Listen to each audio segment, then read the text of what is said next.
Hi everyone. So October, it's always a great month to just, wear.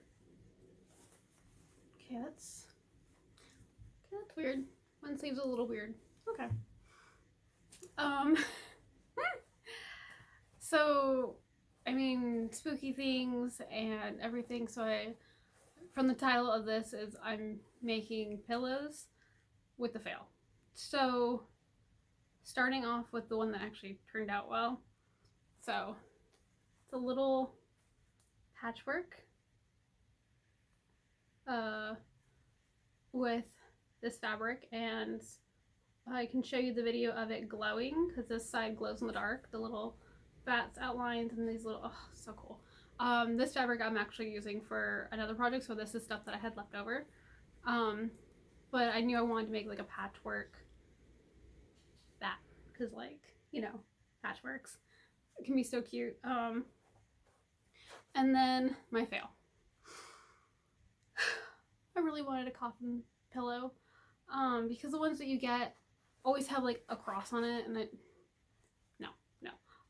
always have a cross on it, but then also they always say like rest in peace, or like I just wanted a black coffin pillow, and like I did something wrong. I did something like look how crooked that is. Like, what did I do? I didn't use a square, so that's probably a reason.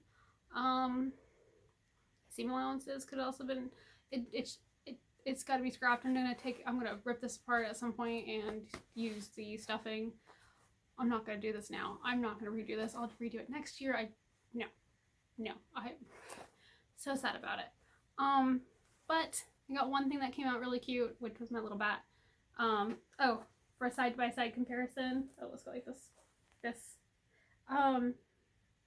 They are the same.